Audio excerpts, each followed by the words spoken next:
Mother's Day used to be one of my favorite days. I loved waking up to little surprises, homemade cards, and breakfast in bed. But this year felt different. I woke up alone. No smell of coffee, no soft footsteps from Derek, or even a text from him saying, "Happy Mother's Day." I sat up and looked at the time. 9:42 a.m. I sighed. Maybe he was planning something special later. By noon, Derek still hadn't said anything. Instead, he came into our bedroom, dressed in a sharp navy suit. "We need to leave in 15 minutes, he said, not even looking up from his phone. "Leave? Where?" I asked, surprised. "For brunch. Mom made a reservation. Everyone's coming," he said flatly. I blinked. "You mean your mom planned the brunch?" "Yes, of course." No flowers, no hug, just a calendar event from his mother. I changed quickly and followed him out the door. On the drive there, I stared out the window while Derek talked on his Bluetooth, something about a business deal. He never once asked me how I was feeling, not even a mention of the day. When we arrived, the restaurant was already buzzing. Derek's sister, her kids, some cousins, they were all there. And of course, Carla, my mother-in-law, sat right at the center of the long table like she was the Queen of England. "Happy Mother's Day, darling," she said with a big smile, leaning in to air kiss me. I smiled politely. "Thank you." Carla wore a designer scarf and a gold brooch that probably cost more than my monthly grocery budget. She was glowing, and then came the moment. As we were finishing dessert, Derek stood up, tapping his glass with a spoon. "I have an announcement," he said with a proud grin. "This Mother's Day, I wanted to honor the woman who made me who I am."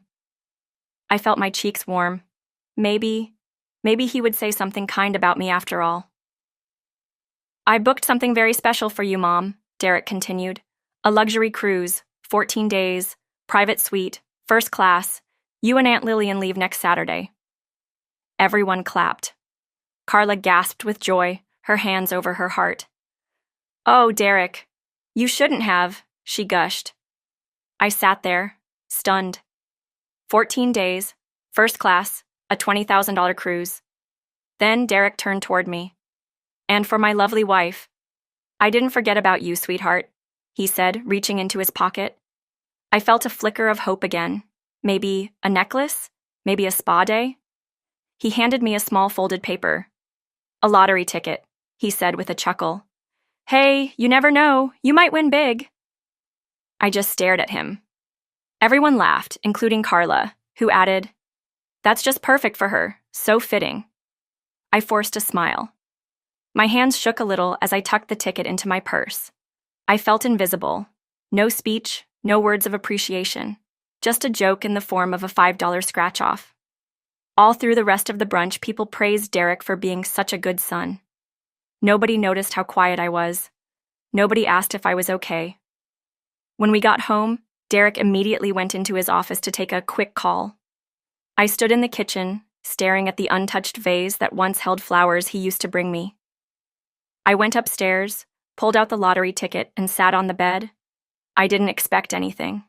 I scratched the silver coating slowly with a bobby pin. The first number matched, then the second. I leaned in, then a third. My hands began to tremble. I checked again. $150 million. My heart stopped. I checked again. $150 million. I stood up, the ticket in my hand, and let out a laugh. A quiet, stunned, almost broken kind of laugh. It wasn't just luck. It felt like something bigger. I sat down again, staring at the numbers. My mind went blank. Derek gave me this ticket thinking it was a joke, but it might become the biggest lesson he and his mother will ever learn. I didn't sleep much that night. I just kept looking at that tiny lottery ticket sitting on my nightstand like it held the entire universe inside. $150 million. That number didn't feel real. I must have Googled how to claim a winning ticket at least 20 times. I read everything. How to stay anonymous, how to avoid scams, what to do first. And you know what all the articles said? Don't tell anyone, not even your spouse. So I didn't. Not Derek, not Carla, not even Ellie, my best friend who knows almost everything about me. I put the ticket inside a Ziploc bag, tucked it into a hardcover book I hadn't opened in years, and locked the book in my bedroom safe. Then I took a deep breath, washed my face, and went downstairs like nothing happened. Derek was already eating cereal in front of the TV, still in his pajama pants. He barely looked up. "Morning," he mumbled. "Morning," I replied softly, pouring myself some coffee. He didn't ask how I was feeling. He didn't mention Mother's Day. It was like the whole thing never happened. Over the next few days, I started paying closer attention to the little things. Things I used to ignore. Derek making big purchases without asking me. Carla calling and acting like our home was hers. Derek brushing me off when I tried to ask about the bills, or the vacation fund, or anything related to money. One night, I overheard Derek on the phone with Carla. I stood just outside his home office and listened. She should be grateful, honestly. I mean, I gave her a gift, didn't I?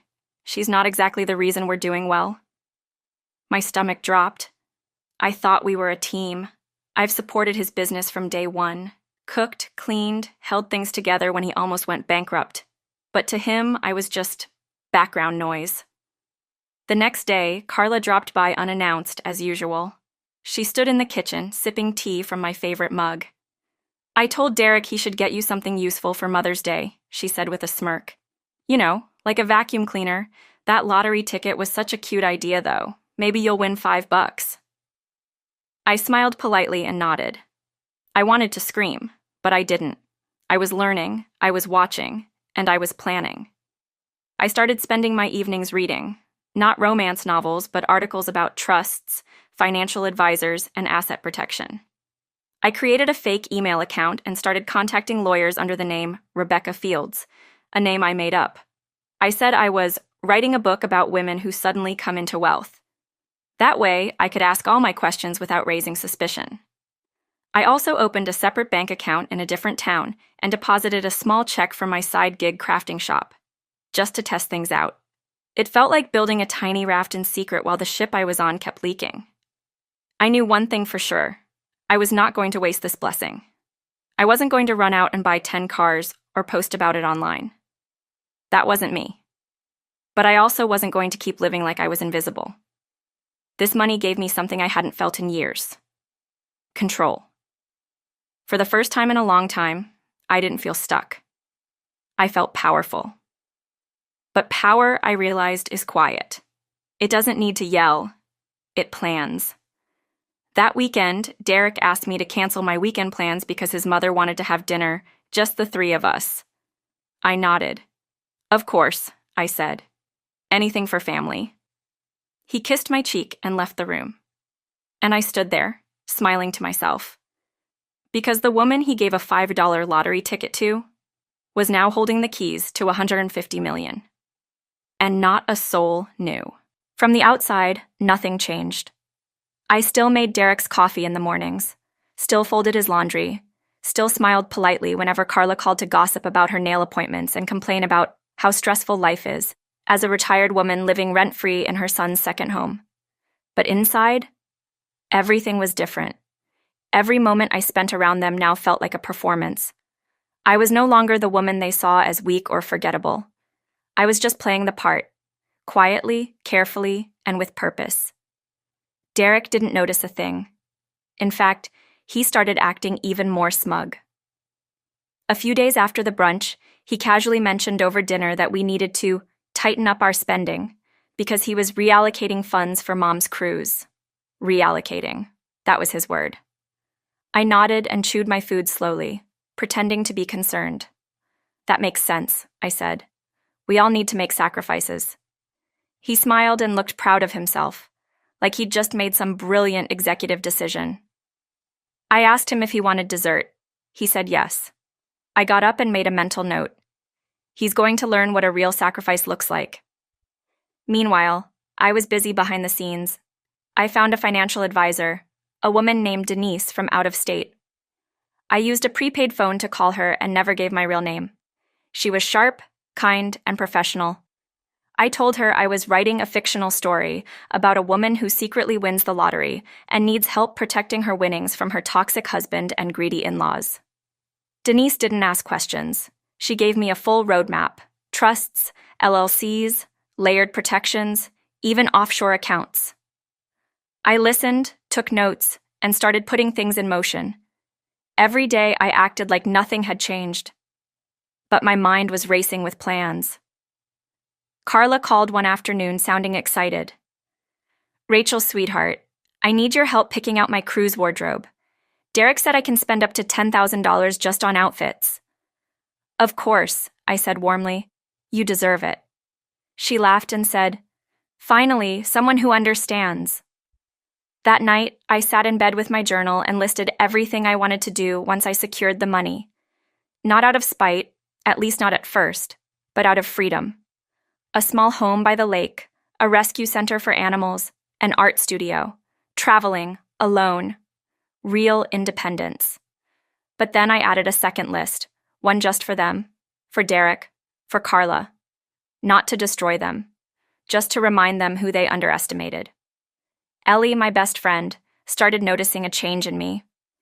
"You've been glowing lately," she said one morning when we met for coffee. "Did something happen?" I smiled and shook my head. "I just realized I've been too quiet for too long." She tilted her head. "You're not pregnant, are you?" I laughed out loud.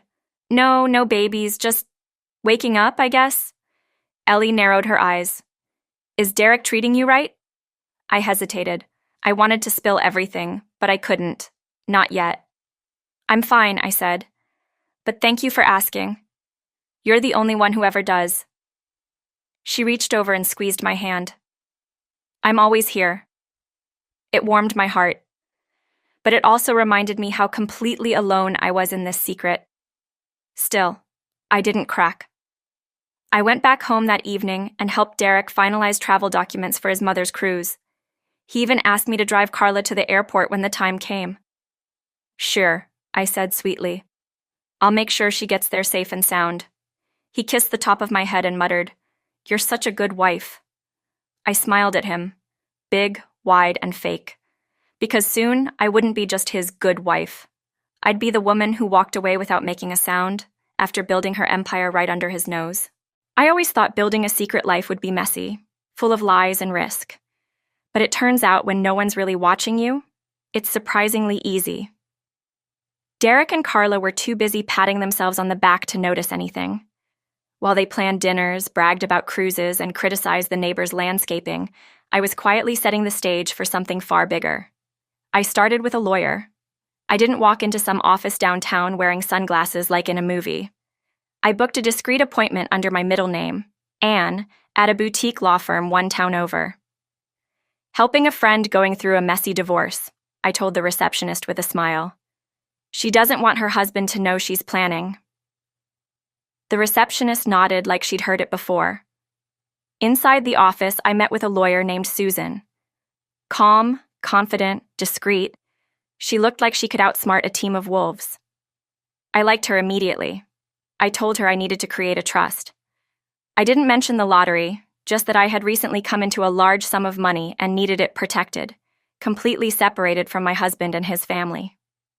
She nodded. "We can create a blind trust. The assets will be placed in the name of the trust, and your name won't be publicly connected.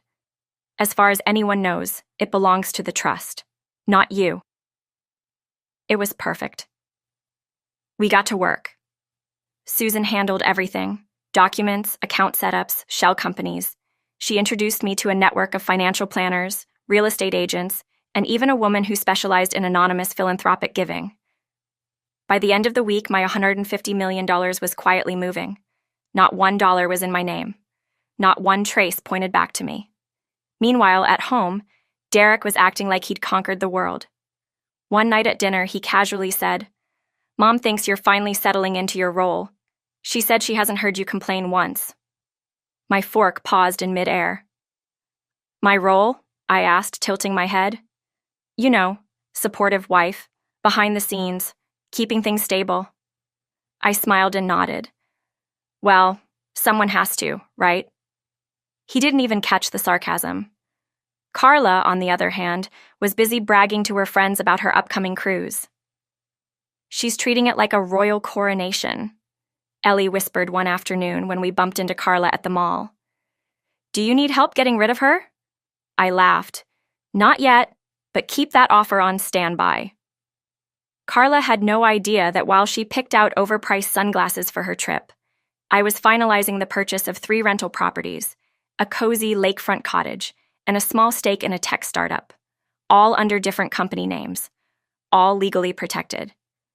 I also bought something else, my childhood home. It was old, a little run down, but filled with memories. It had been sold after my parents passed, and I never thought I'd see it again. But now it was mine. I hired a renovation team to completely redo it. Modern kitchen, spa bathroom, solar panels, everything top of the line. I told the workers not to rush. Make it beautiful, I said. Make it strong. Just like me. When the cruise day finally came, I woke up early, made Carla a to-go snack, and drove her to the airport like the good daughter-in-law I was supposed to be. She spent the entire ride criticizing the airline, the cruise company, the color of my blouse, all while smiling and calling me sweetheart. Before she walked away, she leaned over and whispered, "Derek's lucky I keep you in line." I just smiled. You always know best, Carla.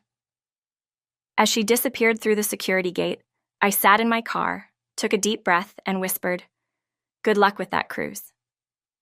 I wasn't being sarcastic, because by the time she came back, everything would be different. With Carla out of the country, the house felt lighter, quieter, like I could finally breathe without her perfume choking the air. Derek, of course, missed her terribly. "She's just got this energy, you know?" he said one evening, sipping wine on the couch. "The house feels empty without her." I smiled and nodded. Empty can be peaceful. He didn't catch the meaning. While he busied himself with calls and bragging about some golf tournament he'd been invited to, I stayed out of the way and used the quiet to my advantage. I started going out more.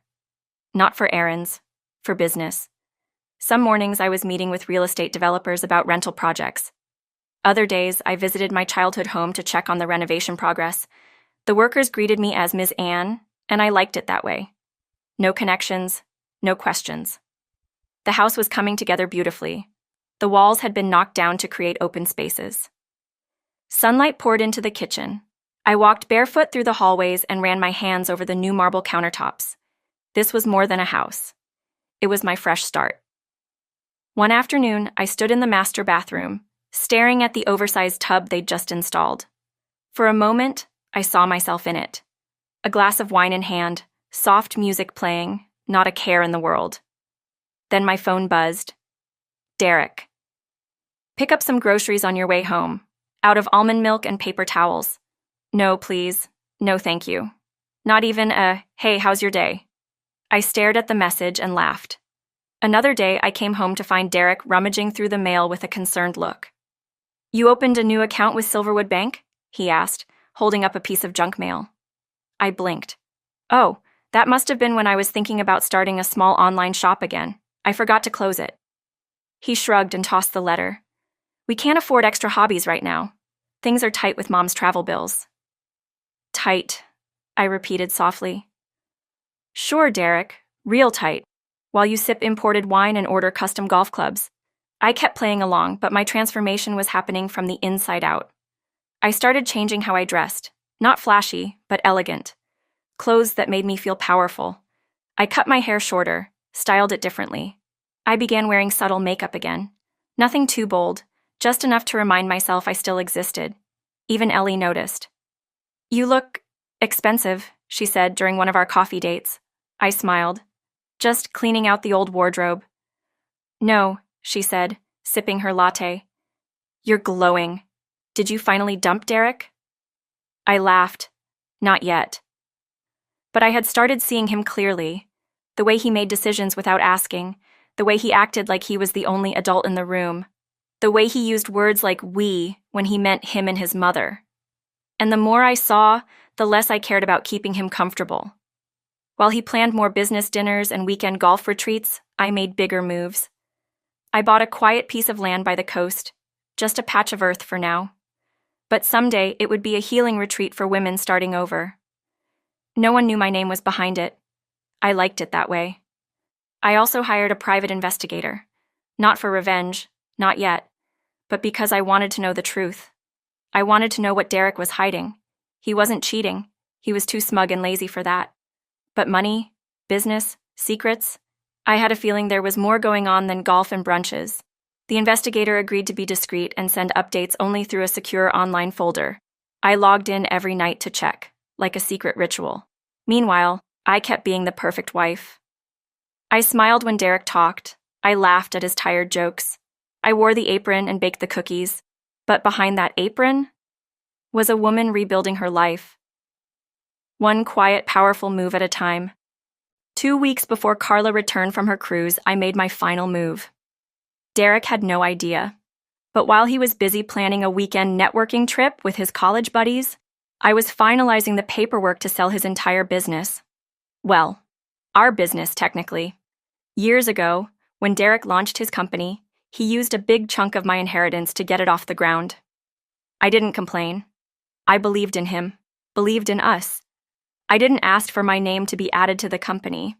I just signed the checks and handled the paperwork while he played CEO. But when I started digging recently, I discovered something funny. My name was on the business. Derek had made me a 50% owner to help with taxes during the early years, and he never removed it. Big mistake. Because now, using the trust I had set up with Susan, I transferred my 50% ownership to an anonymous entity, one fully under my control. Then, I used that entity to approach Derek's silent partner with an offer. Buy the entire business. All of it. He didn't hesitate. Derek hadn't been pulling his weight anyway, and Carla's cruise payments had delayed supplier invoices for months. The company was bleeding, just enough to make the offer look like a rescue, not a takeover. Within 48 hours, the deal was sealed. The business was sold, the papers signed, the accounts cleared. The only thing left was the reveal. And I chose the perfect moment for it. Derek's birthday. He threw himself a grand party at our house. Nothing new. Expensive catering, fake laughs, and a cake taller than our marriage had ever been strong. He made sure to invite important people, the same ones who never asked about me, never remembered my name. I wore a deep blue dress that hugged my figure just right. Simple earrings, a calm smile. I played my part, as always. About halfway through the party, Derek stood up and tapped his glass. "First of all, thank you all for being here tonight," he said with that smug charm everyone seemed to admire. "I want to especially thank my amazing wife, Rachel, who keeps everything running behind the scenes." A few people clapped lazily. I smiled and raised my glass. "Actually, I have something to share too." Derek turned a little surprised. I never made speeches. I never interrupted. I stepped forward and cleared my throat. This year, I received an unexpected gift. Something small at first. Something most people would overlook. The room grew quiet. "A $5 lottery ticket," I continued. "That's what Derek gave me for Mother's Day, while his mother got a $20,000 cruise." A few guests chuckled nervously. "What he didn't realize," I said, holding up a copy of the winning ticket I'd printed, "is that I won $150 million, so." Gasps rippled through the room. Derek laughed like I was joking. "Okay, very funny." I turned toward him. "I'm not joking. I claimed it. Quietly. I set up trusts, accounts, and protections. And in the last few months, I also sold your company." His face went pale. "What? No, you can't." "I could," I interrupted. "Because I'm a 50% owner. You forgot, didn't you? The paperwork you had me sign all those years ago?" His eyes darted around, looking for someone to tell him this wasn't real. "I transferred my share. The new entity bought out your partner. The sale is complete. And the accounts? Already moved. The business is no longer yours." Carla, who had returned from her cruise that morning and was sipping champagne in the corner, dropped her glass. It shattered against the floor. I turned to her. "Hope you enjoyed the cruise. It might be the last vacation you take on someone else's dime."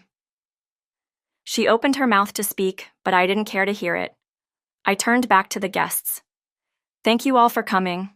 I'll be stepping away now. I've got better places to be." And with that, I walked out of my own house, the one I'd paid for, cleaned, sacrificed for, with my head held high. Derek stood frozen. Carla muttered something about lawsuits, but I didn't hear them anymore, because I was done listening. 3 weeks later, I stood on the balcony of my newly renovated childhood home, watching the sun dip behind the lake. The water shimmered like gold, the air was crisp, and for the first time in years, I felt calm. Peace isn't loud. It doesn't come with applause or music or champagne. It's silent, warm, like sitting still in a place that finally feels safe. After I left Derek's birthday party, I never looked back. I didn't answer his calls, texts, or emails. I didn't even bother with a long goodbye. I didn't owe him one. The divorce papers were served the following week, swift, clean, and impossible to fight. My lawyers had everything locked in. Derek tried to argue, of course. Carla even showed up at my lawyer's office demanding to speak to someone in charge. They were shown the door. Turns out, when you treat people like servants long enough, you forget what they're capable of. You assume they'll stay quiet, no matter how loud your disrespect gets. But I wasn't quiet anymore. Word spread fast. Derek's business empire had crumbled, and so had his reputation. The new owners replaced him within days. He tried to call in favors from friends, but most of them only liked him for his money. And now, he had none. Carla, stripped of her cruise glow and shopping trips, moved in with her sister. Apparently, her credit cards had been tied to Derek's accounts, which were frozen during the transition. She tried to sue me, but had no legal grounds. She left me one voicemail saying, "You're heartless." I smiled as I deleted it. Funny how greedy people call you heartless when they can't use you anymore. Meanwhile, I got to work creating something meaningful. I launched the Rising Light Foundation, a program to help women regain their freedom. Women stuck in controlling marriages, overlooked mothers, forgotten caretakers. I funded shelters, scholarship programs, and private legal aid, quietly, anonymously, and I didn't stop there. I gifted Ellie a beach house in Maine, in her name, no strings attached. She cried for an hour straight. "Why?" she asked, overwhelmed. "Because you saw me when I felt invisible," I told her, "and you never once made me feel small." I also donated millions to local charities, especially ones focused on education for young girls. I remembered how I gave up college to support Derek's dreams. I didn't regret it, but I wouldn't let other women make that sacrifice blindly. Some people asked if I'd ever remarry, if I was seeing anyone. I wasn't. And I wasn't in a rush. Love will come when it's real, when it's built on respect, not control. Until then, I had me, and I was more than enough. One afternoon, while I was painting on the porch, I got a letter in the mail. No return address. Inside was a folded photo. Derek sitting on a park bench, looking lost. Gray in his beard, wrinkles that didn't used to be there, no smile. On the back, someone had scribbled, "Thought you'd want to see what you walked away from." I burned it in the fire pit, because I already knew. I hadn't just walked away from a marriage. I walked away from a life where I was always last, where I was talked over, looked through, and handed scraps, while being told I should be grateful. Now, I write my own checks. I build my own spaces. I wake up each morning and smile, not because someone told me to, but because I finally feel free. The real gift that year wasn't the lottery ticket. It was the lesson. A lesson to never shrink myself for someone else's comfort again. A lesson that silence isn't peace, and that sometimes a $5 joke becomes a $150 million miracle.